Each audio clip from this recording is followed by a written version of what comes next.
what we've been told. That's just what we think it takes to be successful in this business. But us in this room, and hopefully you at home, know that you can grow and make this business something you enjoy, something that's beautiful, something to be proud of.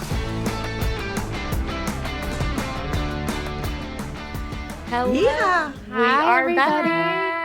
We are back. Episode 3. I cannot believe it. We're here, ladies. We made it. We are. Very exciting. We did it. We get to hear your story, Courtney. I'm so ready. Oh, well, thanks. Okay, so welcome back, guys. We are so glad that you're sticking around with us and you're here in this space, continuing to be regulated realtors. So shout out to all of you for wanting to have some fun with us. But I'm Courtney Hite, and I serve the Lakelands area, which is the upstate of South Carolina.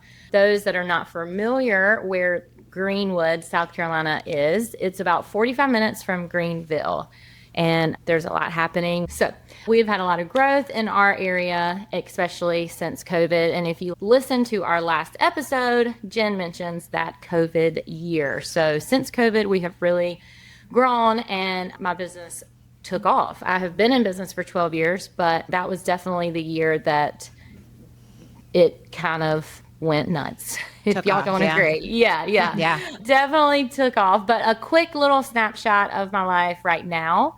I am married to a baseball coach and athletic director at one of our high schools here in town. And I have 2 little ones, Skip and Macy. Macy is 9 and Skip just turned 8. So they definitely keep me busy, as y'all know, because we're all moms here. But so we live in an 1890s historic home. So when I'm not out selling houses, I'm working on a house. so that's really awesome. No, I'm just kidding. But it is fun. It is very special to us. My husband grew up here, but I call her she, and she is a diva, and she's a lot of work. But she grew up in your town or in your house? In my house. My husband grew up in our house. Yeah. I didn't know that. Yeah, isn't that crazy? Oh my gosh. So he grew up here. His family was here, and then his parents moved. They live in the mountains, so we have. Does she have a name, or she's just she? She is just she. She is just she, because that's all we can say about her. But she's like love Prince. It. She doesn't have a name. She's no just name. Just no name. But I do. We love it here, and been here. We moved during the craziness of COVID, 2021. So right after. And so anyway, that's what I do when I'm not selling houses. But a little career whiplash, let's call it that, because you girls don't even know this. Yeah, this is the first time you're hearing my journey to real estate. So right out of college, I actually worked for a hospice company in marketing. So it takes a specific type of energy, let me tell you. I was just going to say, it takes a specific person to be in hospice on any level. On any level. But to market it. Right. And I went to the University of South Carolina for marketing, but to market hospice, it was a lot. And it took, I was fresh out of school. I was still learning myself, and we had just gotten married. So we just got married. I was doing that, and the opportunity came up, which is wild, what I'm about to say, to purchase a bridal boutique. So I was at hospice, and I made a complete, and my poor husband. Beginning of life. Hello. Let's just talk about what that is. Yeah. Oh, apparently the high stress industry of the end of life situations. And then let's just catapult it to bridezillas. No, I'm just kidding. They were not. They were wonderful. And I enjoyed my time there. But so anyway, purchased a bridal boutique in Uptown Greenwood that is still there today, which I'm so proud of. But had Macy during this time. And then 9 months later, got pregnant with my little Skippy. So in that time, the deal with my husband when we purchased, because we had just got married, he said, I'm all for it. I support you 100% with this bridal boutique, but you're going to have a backup plan. So I actually did real estate during my first year of owning Voila, which was wonderful. And I'm so thankful. Well, the two kind of married together, and it kind of started taking off because they're getting married, starting their life. Oh my gosh, And they're yes, I buying was houses. just thinking that. Right. That's like the Yes. perfect lead gen It really avenue. was. Oh my gosh. And I'm Yes. still great friends with people who I've served in both of those businesses, which is just amazing, and now they That's have awesome. kids and moved again. And so a lot of my repeat business is from that. So that was really cool. But that real estate business was growing at the time of me having Macy. And then my Voila business was growing. So after we found out that we were going to have another one 9 months later, I decided to make a transition and do real estate full time. So I sold the business. Like I said, it's still there today, which is great. But yeah, talk about two very stress. Whiplash, Stress, like how, and being pregnant and having a little one. Exactly. How did you do that? And that was the breaking point. That was really, I ran the boutique during that time. I was having children during that time, but towards the end of it, I was juggling the physical storefront with just myself and an amazing store manager. But it was that was one of my breaking points, and we'll get to the other one when I met you girls. But you just had to figure I had to figure out which, you come to those forks in a row. Which way do you want to go? Right. And I knew that, Jen, you mentioned it in your episode, that it gave more flexibility. It was going to provide, something that not really stable, because, in real estate, we're commission based, so it's not stable. Yeah. But, more flexibility in life. And I took some time off after Skip was born, and after I sold the store. I sold the store 2 weeks before he was born. Beautiful timing. I mean, it worked. I mean, God had a hand in all of it. And then he was born in May, and I kind of relaunched, hey, I'm not part-time in real estate, I'm full-time. And that was in July, and haven't slowed down since. So, which is great. But I was definitely wearing the Hot Mess Express badge. Have y'all ever had that? We've all worn proudly. It. Yeah. Like proud of it. Proud. Yeah. And I was like proud that I was doing this, and just constantly overwhelmed. But, at the moment, you don't realize you're in that. Does that make sense? Like, you don't really, you just think that this is how life is. And that's how it's supposed to be. It's how it's supposed to be. But I didn't get a gold medal from that Hot Mess Express winning that title. No one gave me an award for that. But so anyway, I was kind of in the mix of little tiny babies, then transitioning into real estate, trying to get my feet on the ground there, but very unregulated, let me say. So then COVID hit, the great year of COVID, and and all of this has just happened. And I think from the time that COVID hit until my last year, that was my reset year, it's been a blur. I mean, it has been a complete blur. My kids are growing so fast. My business was growing so fast. I was so thankful that during the COVID year, that's when me and my teammate, my partner, Joseph, y'all will learn more about, his nickname is Boo Boo, but we teamed up because, at that point, I just had to look and say, I can't do this alone. Like, I want to be here for my little ones. And it was that was one of the best decisions, that I could spend time with my husband and my kids, but yet still continue to grow. And so that was a great year. Go ahead. Before you got the leverage with Boo Boo, I shared my irregulation coping mechanism was drinking too much. I mean, I just really, it was not healthy. How did it show up for you before you had leverage and when you were in your crazy? Definitely wine. I think we've all went through that. The mommy has to have a glass of wine era in our life, especially during the Hot Mess Express. But I think for me during that was my health. Like you said, my health. I look back and I kind of reset myself.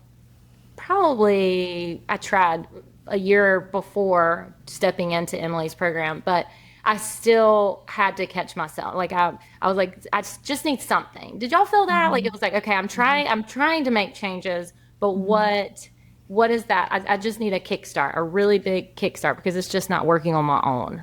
Right. And so I did. I don't know what year it was, but I tried to focus more on my health, and I was doing the walks, and I was doing my husband got me to Peloton, and I was doing 3-year streak, I was on it, and, feeling really good, but there was still just no boundaries, absolutely no boundaries. Trying that's good. Yeah. Right. Always on agent. I've been so proud. And this is really, I don't know if I should say this, but I'm going to. I was very proud of the fact that I was always on. I'm an always on agent. Yeah. And I love that you said no boundaries, because I think as agents, especially when you start out, especially when you get busy and you get good at what you do, it is very easy to fall into that no boundary trap. It's so because true. you think that's going to be what makes you successful. Right. That's one of the scripts I actually heard whenever I first got into it, when I was going to listing appointments, and they would say, well, we've already met with so-and-so from the biggest team in, Acadiana. You're brand new. Why should we choose you? I was told to say, would you want someone to service you that has a bunch of things going, or would you want someone available for you whenever you need, because I don't have a bunch of things going on. So to your point, Courtney, I actually further cemented that into the reality of who I was supposed to show up as an agent. Like, you call me, I am available. Your biggest asset is my biggest priority. And you can't have more than one big priority. You can't have, right. And, and I do think sometimes people will look at us as agents, then they are our number one priority, but they forget that we are humans, and we do have these tiny humans and a family, and, so I do think that, real estate will eat you alive if you let it, because of the no boundaries. But you really have to just, and I think that's where I was. The turning point for me was last year when I did join the coaching program, and it was just a wake up call. And I remember I went on her first retreat, well, not her first for her, but to Nantucket, and it just sitting in the room and being in a room. And that's what we've always said in her coaching. You've got to put yourself in these rooms that make you feel uncomfortable. Yes. And it was that was probably the scariest thing. And I remember people asking me, where are you going? What are you doing? You've never met these people? I was like, nope. Like, nope, never met them. No. And then guess what? I loved it so much, I did it twice. My gosh. Yeah, I did it twice. But it is. We should do a whole episode on we have to. Going to the retreat, because I have a similar experience, like arriving, getting to the airport, so we should definitely go into that, because it was definitely like very stressful. And so it just is really, and I think too, having done her program, and then of course now being in the room with you girls and just continuing to grow, it does make me step back on days where, because just because you're in a program doesn't mean you're not going to spiral out, guys. You're still yourself, and you still get wrapped up in the day to day, but life happens. You have more self-awareness. Let's say that. Like, you have more self-awareness about, like you said, Jen, last episode, and I keep referring to that because it was, if you haven't listened, go back and listen, but you have to grow and have self-awareness of who you really are. Who you are as a person, and not what we think, real estate agents are supposed to be on 24/7. That's the only way to get business. Or, you have to put your business first before anything else. Letting go of things that's just what we've been told since we started this business. That's just what we think it takes to be successful in this business. But us in this room, and hopefully you at home, know that it is not. I don't know what else to say. Like, you can grow and make this business something you enjoy, something that's beautiful, something to be proud of. And I am very grateful that you have to hit that wall and hit that turning point, but it's beautiful at the end of the day. I read that book on negotiations. Oh, what's that book on negotiation? It's that guy, the cop who. I need to read more books. I'm not gonna lie, so I can't help you in this really department. Bad. I buy them and then I don't finish them, guys. That's me. I did start reading I do buy them. Yeah, I would probably need to just read more business books. I read, about the beach romance. Right. Exactly. Things that have no beneficial value to my life, but I enjoy it. Well, that sounds like a regulation tool to me, so I like it. Thank you, Jen. That totally is. That totally is. Oh, okay. So going back to and wrapping it up, my regulation tool when I'm just, cannot, deal with it anymore is my front porch. So my favorite is to sit on my swing on my front porch and just kind of listen to the birds and pick weeds in my flower beds. So that's a fun fact. Take you? I love that. And if I had an 1800s house front porch, I would totally sit on the front same porch. thing. Sit there. I just sit there. That's his dream. I would do the same thing. But I'm wondering if what's the reality of that? Does it take you a while? And if so, how long until it's uncomfortable? I try to do that, and obviously it's a regulation tool to disconnect from my phone, and I'll go sit outside like for lunch or something, or at the end of the day. Yesterday I had 30 minutes, so I went on my back porch, and for about 10 of them I was like twitching, like I needed to pick up my phone. Where's my phone? Yeah, it was same way. Oh yeah, and my So phone you do? Always. Oh yeah, I mean it's always right here. Are we ever without our phones? But it's definitely laying beside us. I mean, beside me the whole time. But you're myself. right. I'm like- Yeah, I know. You're like, wait, can I just check it real quick? I have not mastered. Jennifer, you're so good at the silent walks. I have not That's mastered like that yet. part of that's whole like the part of regulation, right? Is like recognizing that it is uncomfortable, right? And then getting yourself through that, right? Like talking yourself, like you said, you were twitching, but you did it because you knew you kept catching yourself and saying, nope, I'm not supposed to do that, right? And so I think it's really important, like as I don't know, whoever's listening, like if you are trying to regulate or trying to get through certain things, I think recognition is the first step, right? And understanding that, and then knowing, right, if you did get through 10 minutes, 15 minutes, whatever you got through, knowing that you're okay on the other side of it, that, wait, that was really nice to not pick up my phone. Wait, I had different thoughts besides like what's happening with everybody, what's going on with all my deals. Like I was actually like. Exactly.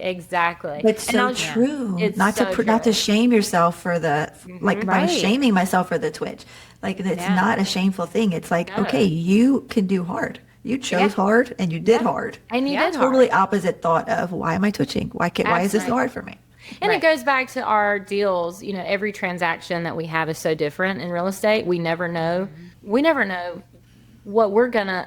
Also, how amazing is it that you got 3 real estate agents to kind of step back for a second to do this podcast, knowing our phones are blowing up. We have no idea, y'all, what we're gonna actually open our text messages to. But I'm on do not disturb right now, so I have no idea what's happening. But also in that a little part of us, and I'm sure you feel this out there too, for the folks listening. A little part of us loves that. We love that thrill, So dopamine-y. And how we can navigate through problems. But I think for us, and I mean, I don't want to speak for y'all, but for me, it was, yes, I love the roller coaster of it all, but I kind of was getting lost in the roller coaster of it all. So like we said, just the self-awareness, which is not a bad thing. I mean, it's okay to have those feelings. It's okay to step back for a second. And it's going to make you enjoy the roller coaster a little bit more. Yeah. You are so right. That's the beauty of having years under your belt of doing real estate, because your confidence is there. But that could be the trap as well. As your database grows, as you're not really even needing to actively generate when leads start to come to you, if you don't have this self-awareness to say, what is my max? Where do I need leverage? And if you're a high achiever, like I'm sure the majority of our listeners are, then you're just going to go flat up against that wall every single time. And that is no way to live. Right. Yep. Absolutely. Absolutely. I agree. Yeah. So that's me, y'all, from South Carolina. So you, just to recap, you came to Emily because you were burnt out in like being so busy with work, and then you've got obviously young kids, so you're managing that. So like, what's the dynamic? I know you mentioned you have a partner. Like, what's like, does that alleviate any of the For sure. the stress, I guess, it definitely does. We divide and conquer that way. And I feel like, even at home, my husband is so wonderful about the kids at dividing and conquering, and being a supportive spouse on the family forefront and holding it down, especially with, this diva of a house that we've got here. But, just kind of navigating through that side of it. But then on the business side, having somebody to divide and conquer is very important. And it has helped keep up, because my number one fear when I started getting busier and my business was growing was that my clients were going to be the ones suffering. Like I didn't want anything to fall through the cracks. That was one of my reasons for coming to Emily. It's like, if I don't do something, things are going to start falling through the cracks. And that is what keeps me up at night. Like I can't have communication lacking with my clients. Right. I can't have things. And so now we're at the point, thankfully, that, I think we're going to expand and get more agents. So I'm really excited about that. And, a year ago, it's so amazing to look back at a year ago, and this was not even on my radar. Being with you girls, like I said, I went to that retreat. I didn't know anybody, loved it so much. I went to another one, and the more you put yourself out there in uncomfortable situations, it's just fun. You can do things that you never even dreamed of. Because last year, that was not me. I was just in a hamster wheel, just doing your every day to day. And look at all you could hold today. You're taking 2 hours out of your day to record a podcast. Yeah, y'all too. You had listings this morning, right? Like listing photos. We had 3 photo shoots this morning, and then you text me. You were like, "Is that going to be too much?" I was like, we're going to make it work. We're going to make it work. So look at, to your Sounds point, like look at how much you can grow. I know. Yeah. Yay. So love it. Yeah. That is great. Thanks, Awesome. Courtney. Your story was so amazing. I loved hearing it. Thanks. So awesome. Thank you, ladies.